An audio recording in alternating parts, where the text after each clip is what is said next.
আসসালামু আলাইকুম বন্ধুরা, আজকে একটা অনেক সুন্দর হাদিস শোনাবো, মন দিয়ে শুনবেন। হাদিসটা হলো, এক পাহাড় সাগরের মাঝখানে।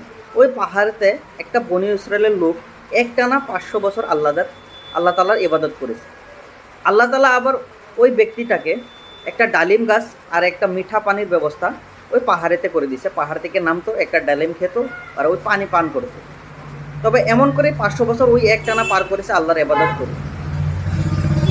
তখন আল্লাহ তাআলা বলল, হে বান্দা, তোমার 500 বছর এবাদত করা আর আমার দয়ায় তুমি জান্নাতে যাও। তখন ওই বান্দাটা বলল, হ্যাঁ আল্লাহ, আমি 500 বছর এবাদত করেছি, আপনার দয়া কেন যাব? আমার 500 বছর এবাদতের জন্য আমাকে জান্নাতে দিন।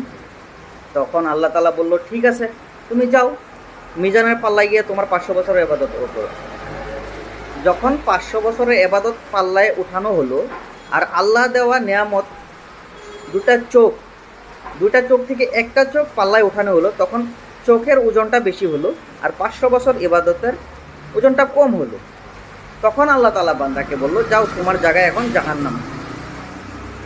আবার ওই লোকটা কান্দা কাটা করে আল্লাহ তাআলাকে বলছে, হ্যাঁ আল্লাহ তাআলা, আপনার দয়া ছাড়া আমাদের কেউ জান্নাতে যাইতে পারবো না, এমনকি দুনিয়ার কেউ জান্নাতে আপনার দয়া ছাড়া যাইতে পারবো না। তবে ভাই, এই কথার উদ্দেশ্য হলো আল্লাহ তাআলার দয়া এবং সহযোগিতা আমরা কামনা করব ইনশাআল্লাহ। ভিডিওটা ভালো লাগলে শেয়ার করে দিবেন।